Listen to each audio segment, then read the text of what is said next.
The 1930s marked an extraordinary transformation for Germany. Once a defeated and shattered nation, it had rebuilt itself into a powerful military force, ready to confront the very countries that had humiliated it and stripped away its national pride after the First World War. At the center of this dramatic rise was one man, Adolf Hitler. Unlike many of his fellow Germans, Hitler did not fear the idea of another war. He embraced it, facing the prospect with remarkable confidence. His influence over the people was unlike anything they had experienced before. He didn't simply persuade enormous crowds.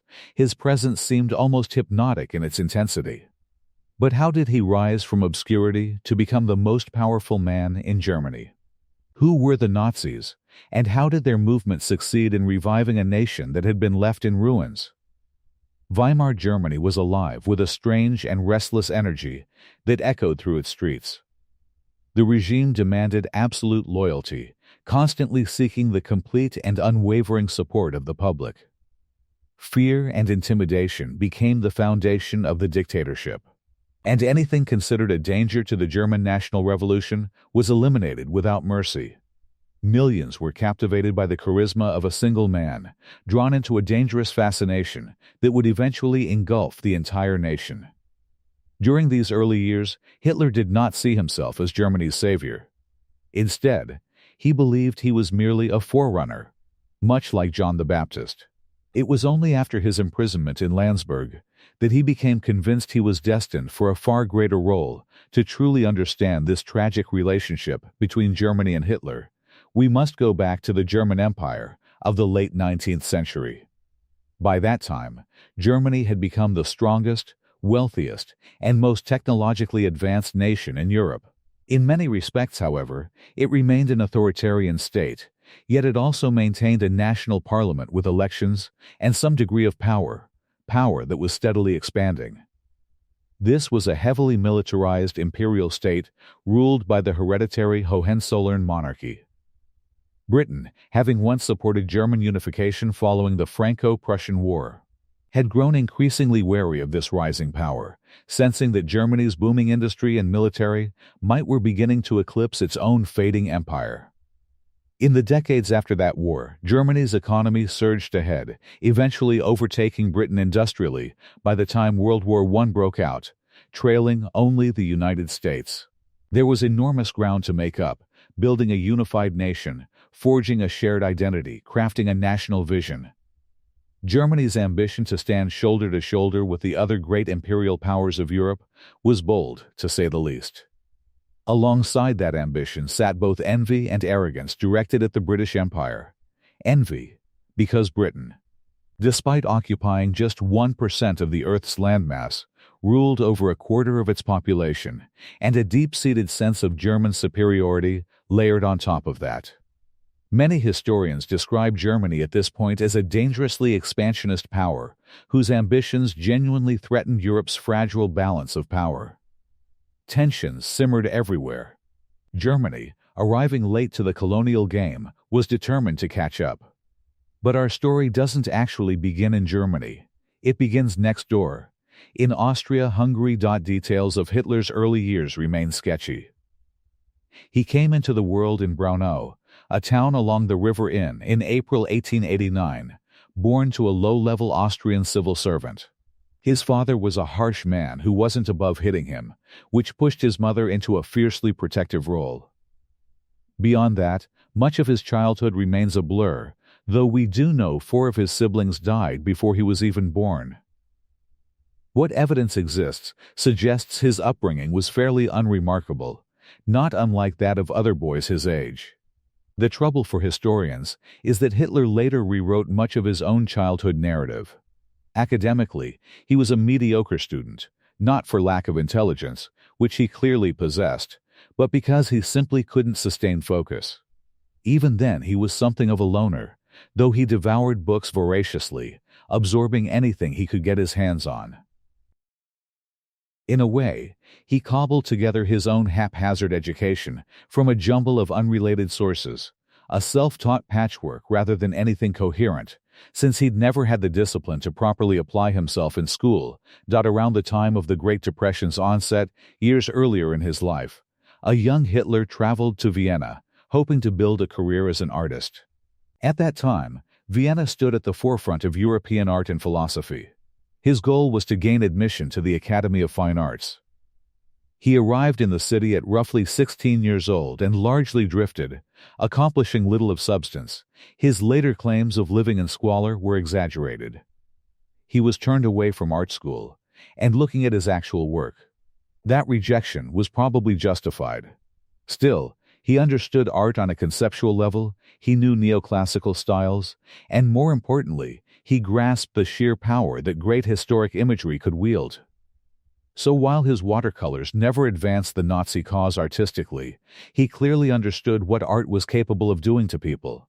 For the rest of his life, Hitler liked to portray himself as an artist pulled away from his easel by his devotion to Germany. His mother, meanwhile, kept him afloat financially with a steady allowance, quite possibly without his father's knowledge, leading some biographers to paint him as something of a freeloader during this period. He spent his time in Vienna's café culture, rubbing shoulders with a deeply troubled intellectual crowd who fed him many of the ideas he would later describe in Mein Kampf as the granite foundations of my thought. It's commonly assumed that Austrian anti-Semitism heavily shaped him during this time, and while such sentiment was certainly widespread before the war, it's actually difficult to prove it had much direct influence on him. In fact, nearly every Jewish person connected to his early life left a positive, even generous, impression. The doctor who treated his mother's illness, and the family more broadly, was Jewish. The art dealer who bought and sold his paintings in Vienna, keeping him afloat financially, was also Jewish. After receiving his inheritance from his father's estate and finding no real success as a painter in Vienna, Hitler relocated to Munich. He felt a strong pull toward his German ethnic identity. As a committed German nationalist, he saw himself as belonging in Germany far more than in Austria. Austria-Hungary was still technically a great power, dominating much of southeastern Europe. But cracks were showing as nationalist movements gained strength. Czech, Hungarian, South Slav, and the resulting clashes made both the Austrian and Hungarian parliaments practically unworkable. Every session collapsed into shouting matches between rival national factions. That chaos, it seems, is what bred in Hitler a lasting contempt for parliamentary government. He came to view it as fundamentally ineffective and saw the empire itself as a sprawling, dysfunctional mess.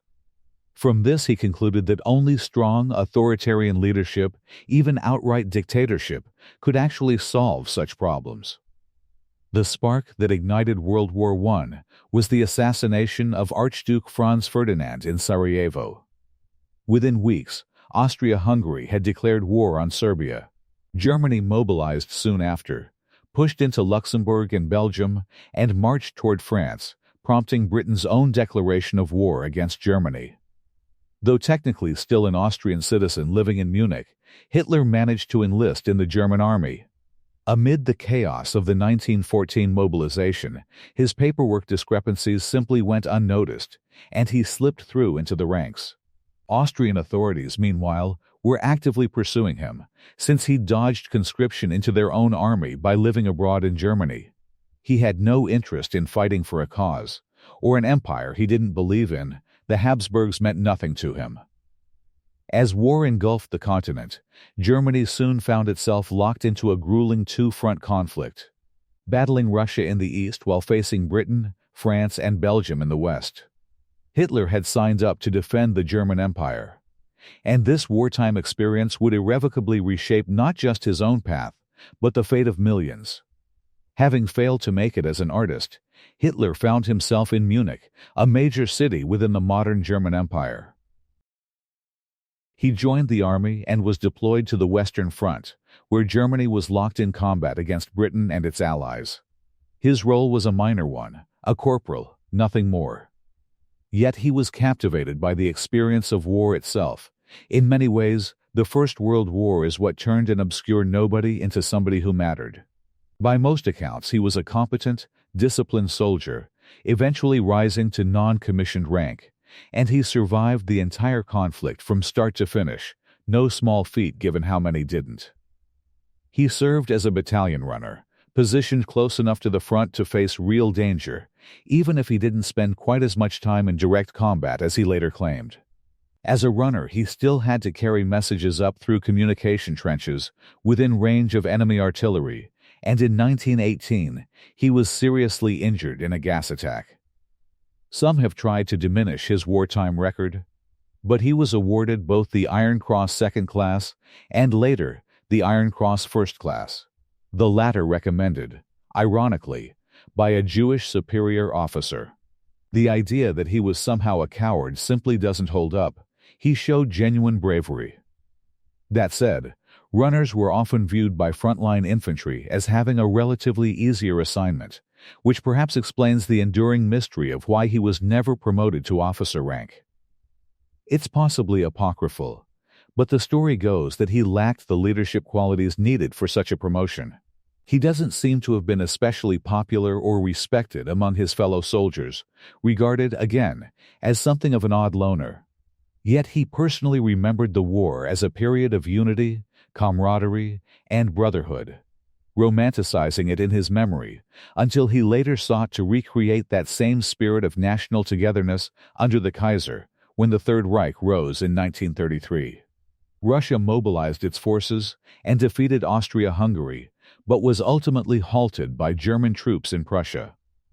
With Germany's military clearly dominant, the Bolsheviks were forced into signing the Treaty of Brest-Litovsk, which handed the Baltic states over to Germany and recognized Ukraine's independence. That treaty, signed in early 1918, effectively gave Germany an empire carved out of Russian territory and eliminated the dreaded two-front war it had been fighting. Many took this as proof Germany was winning.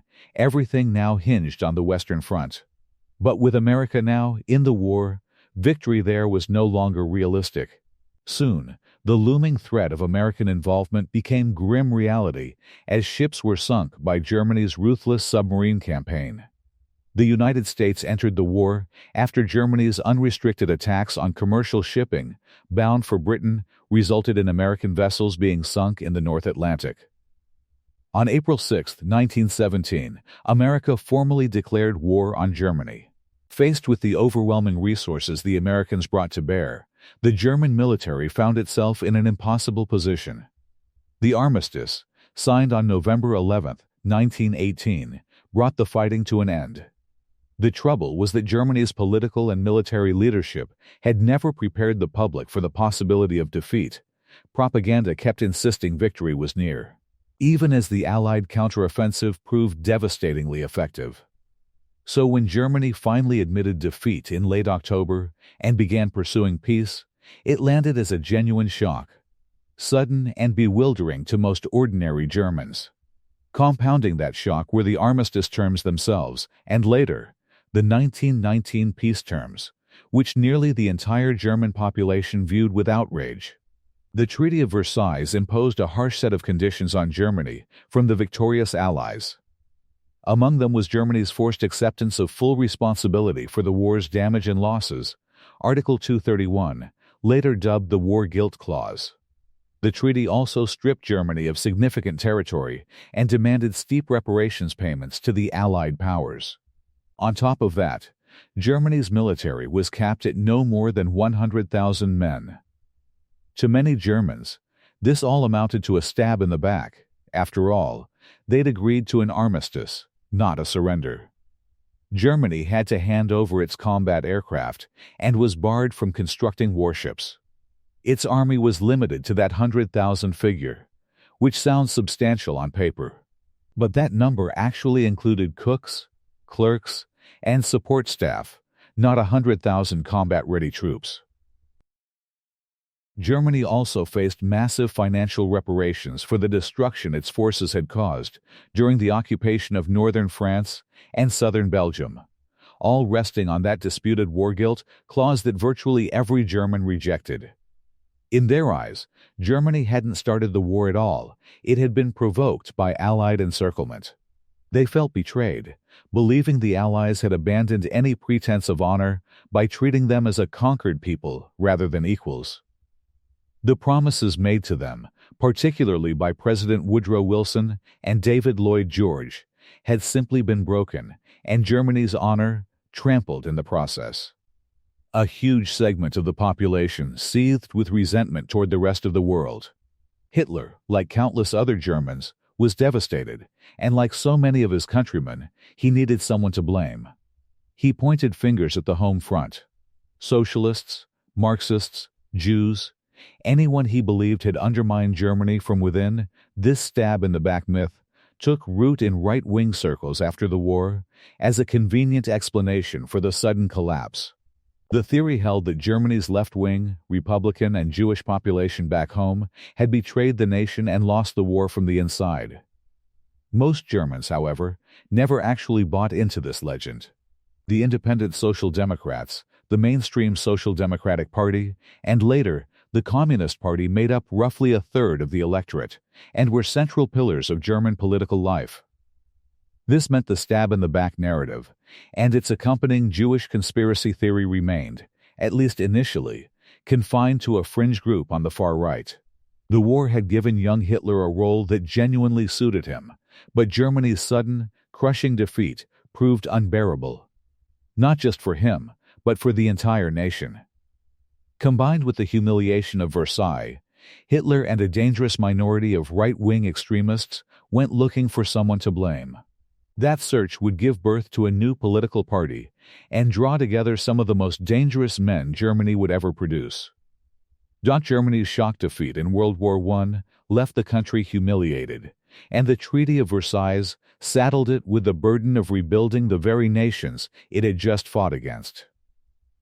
Germany also underwent its own internal revolution in 1918, though it wasn't until 1919 that the Weimar Republic officially took shape, formed when a national assembly convened in the town of Weimar in central Germany.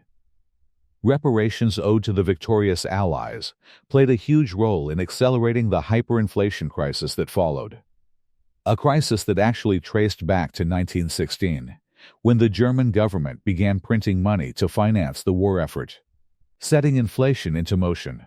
Post-war German governments made little genuine effort to rein in that inflation, since they could conveniently blame it on the peace treaties and the Allies. By 1923, things had spiraled so far out of control that the Americans stepped in, most notably through the Dawes Plan. Both the Dawes and later Young plans, designed to restructure Germany's reparation schedule, ultimately failed.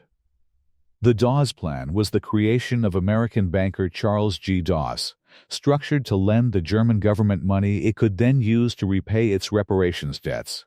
In effect, America stabilized German currency so it could lend money to Germany, which Germany used to pay Britain, France, and others, who in turn used those payments to repay their own loans from the United States. Amid all this turmoil and uncertainty, Hitler remained committed to the one path that had given him a sense of purpose and success.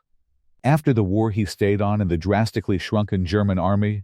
He had no desire to leave, having grown attached to its rigid structure and hierarchy, whatever embellishments he later added about his own service record.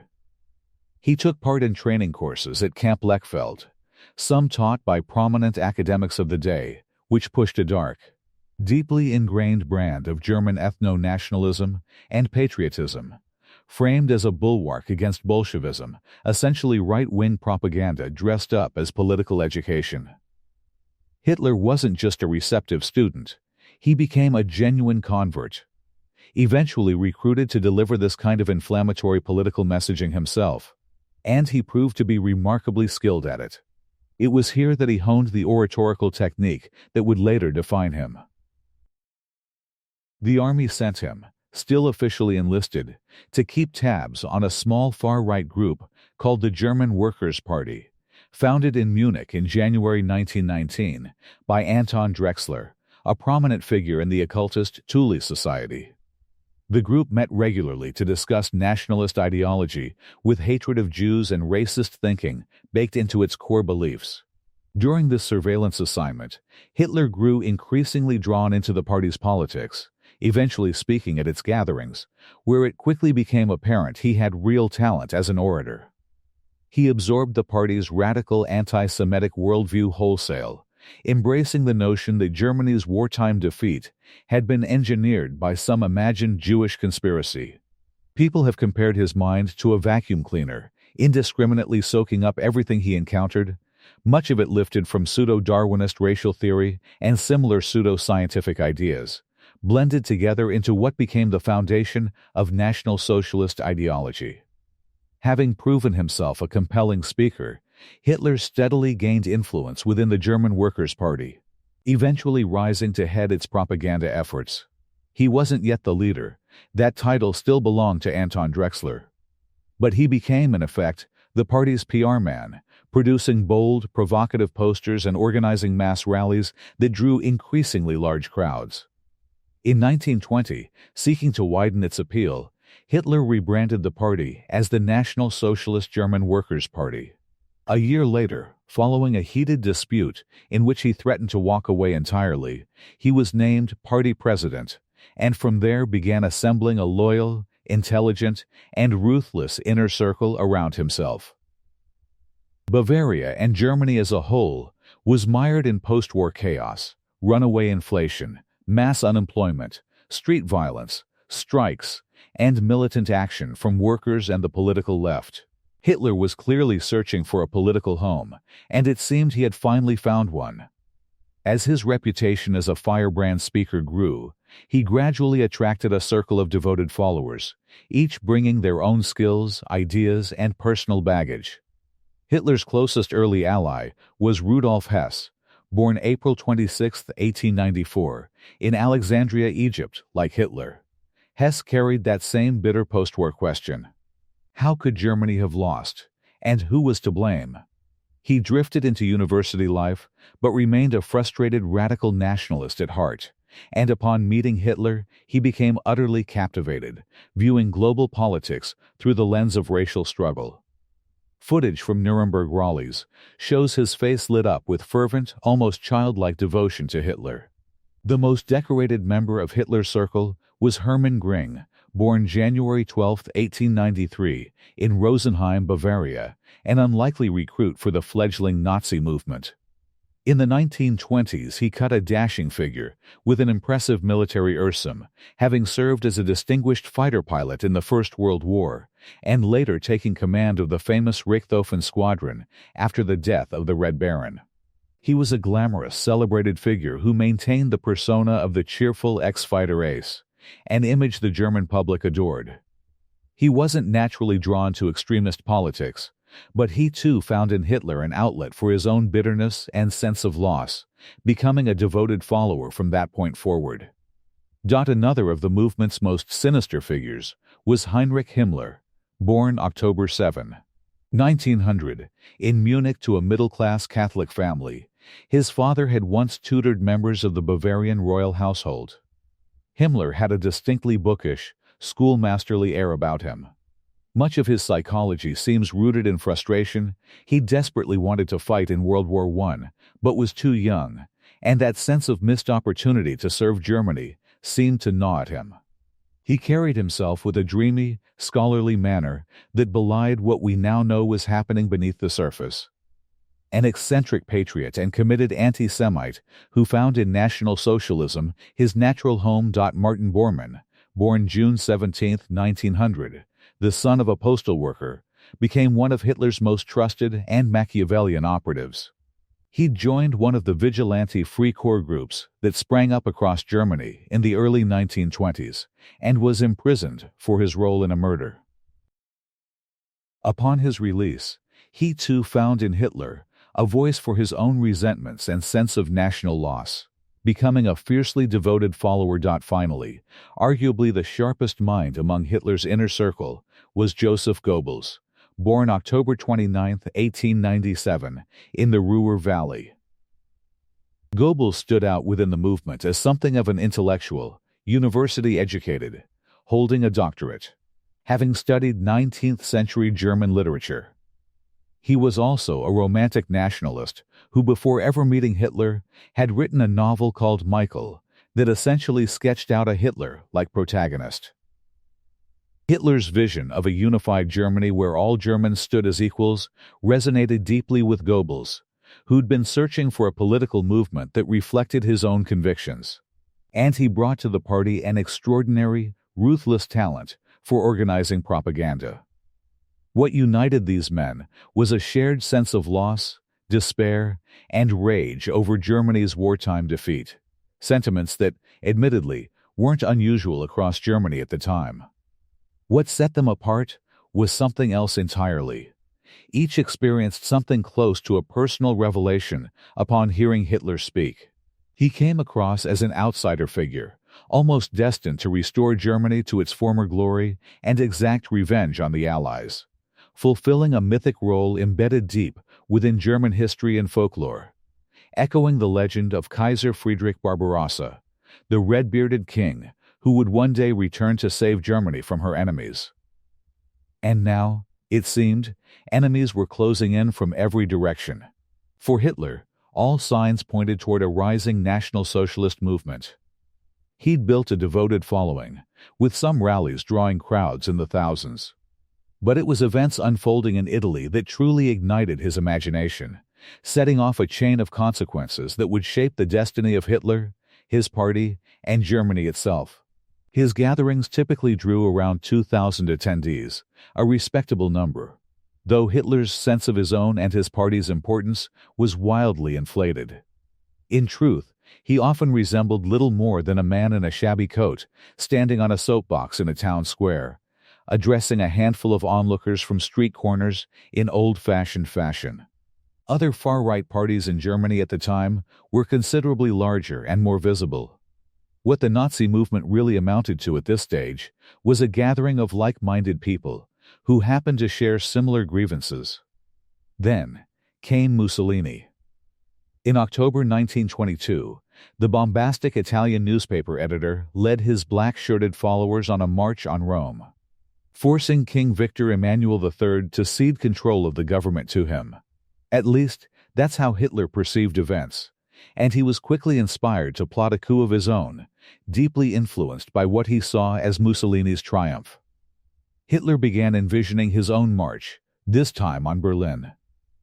Amid the chaos of 1923, soaring inflation, France's occupation of the Ruhr to seize unpaid reparations, Hitler concluded the German state was weak enough to topple, and he moved to stage his own coup in Munich. Mussolini, for his part, understood the value of propaganda extremely well and carefully cultivated how the rest of Europe perceived him. In reality, Hitler had fallen for that very propaganda. The king had actually appointed Mussolini head of government through entirely constitutional means. It wasn't a coup at all, just a rather feeble-willed monarch's constitutional decision. Still, Hitler decided to gamble. On November 8, 1923, Hitler and roughly 600 stormtroopers surrounded the Bürgerbrukeller, a large beer hall in Munich where Bavaria's state commissioner, Gustav von Kahr, was addressing a crowd of some 3,000 people. Hitler burst in, fired a shot into the ceiling, and declared that the revolution had begun, ordering everyone to stay put. Overnight, he attempted to seize power from von Kahr, but failed. Early the next morning, his men marched toward the Bavarian Ministry of Defense, only to be intercepted by police. Hitler had gambled that the newly formed Reichswehr, Germany's post-imperial army, would rally to his cause, but it never materialized. The army withheld its support, industrial leaders refused to back him, and the civil service treated the whole affair with contempt. Munich police opened fire, and most of Hitler's followers scattered. Some were wounded, a few killed. Yet the episode was later transformed into one of the movement's most iconic moments. Hitler was arrested and put on trial, with proceedings running from February 26 to April 5, 1924. Other plotters, including Rudolf Hess, were also arrested and tried. On its face, the putsch had been an utter failure for Hitler and his party, but it gifted the Nazis something invaluable: martyrs, a founding myth, and an entirely new set of symbols. The blood flag carried during the putsch, for instance, became a near-sacred relic of the movement, later touched to every stormtrooper standard at the Nuremberg rallies. After the Nazis seized power, the Putsch's fallen were symbolically reburied in grand marble tombs at the heart of Munich. And every year the event was reenacted with marches through the streets, an overnight vigil broadcast nationwide, elaborate films, torches, and theatrical flourishes, the whole affair carrying an unmistakably quasi-religious weight. The swastika, the Nazi Party's emblem, was something Hitler claimed to have personally designed, drawing on an ancient symbol tied to early Aryan history. In truth, the swastika is an ancient Buddhist symbol found throughout India and China, originally representing the sun. But it had been adopted by German nationalist circles in the late 1800s as a marker of supposed Aryan identity. What made it distinctly Nazi was how Hitler reworked its design. According to his own account, he invited submissions for a party symbol, and when none of the swastika designs he received satisfied him, he set about designing it himself. The result was a carefully engineered piece of graphic design, the flag rendered in imperial red, black, and white, deliberately contrasting with the red-gold-black of the Weimar Republic. Hitler rotated the symbol to give it a sense of motion, precisely calculated the proportions of its bars, and placed it within a circle that doesn't quite touch its edges, creating a subtle visual vibration, all set against a dominant field of red symbolizing the socialist half of the party's name. By the late 1920s, it had become the official, unmistakable emblem of the movement, simply because Hitler decreed it so at his trial. Hitler took full personal responsibility for the failed putsch, and reports suggest the judges, sympathetic to his cause, struggled to justify convicting him at all. He was ultimately sentenced to 5 years confinement and banned from public speaking, itself a telling indication of how central his oratory had become to the party's rise. His time behind bars, however, gave him space for reflection, and he channeled that introspection into writing.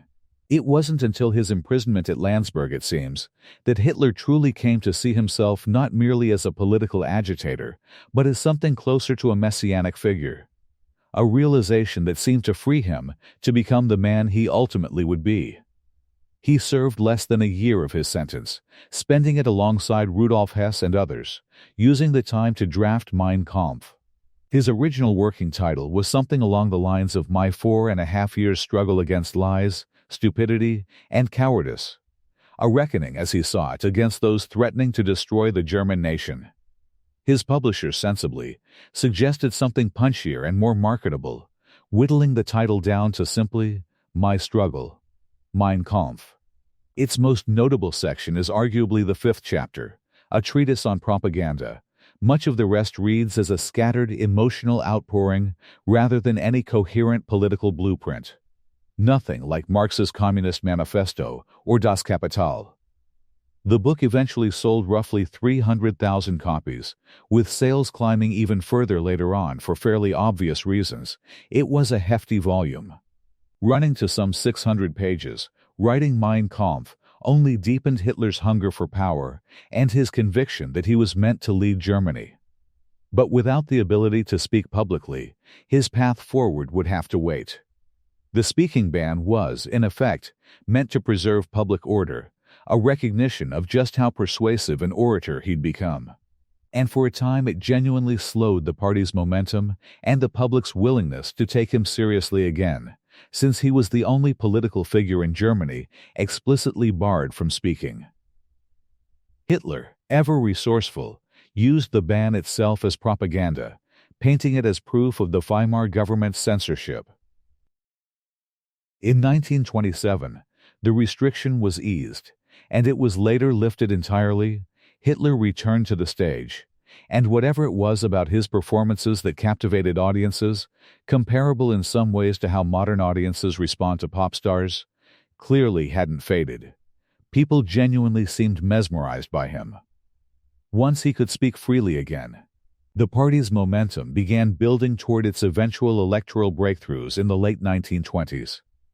Watching footage of Hitler on stage, it's less a case of masterful oratory and more political theater in the truest sense. During Hitler's enforced silence, Germany actually experienced something of a recovery. American investment helped bring unemployment down, and the broader economy began to stabilize, spreading a fresh sense of optimism across the nation. By 1928, thanks largely to that influx of American capital, Germany appeared to be genuinely prospering. Under different circumstances, the National Socialists might well have faded into obscurity, remembered only as a fringe far-right party with a failed coup and an eccentric leader to its name. But fate intervened. The Weimar Republic's economic recovery, real as it was while it lasted, collapsed almost overnight in the wake of the 1929 Wall Street crash. As the saying of the time put it, New York sneezed, London caught a cold, and Germany very nearly died of influenza. The fallout from that crash would ultimately pave the way for the Nazi Party's total seizure of power. The Great Depression that followed proved absolutely decisive. 7 million German men found themselves out of work, with no end to the crisis in sight. And every man standing in the unemployment line represented a potential Nazi convert, a potential stormtrooper waiting to be recruited. What further measures would the Nazis impose to tighten their grip on Germany, and what horrors still lay ahead before this brutal regime would finally be brought down?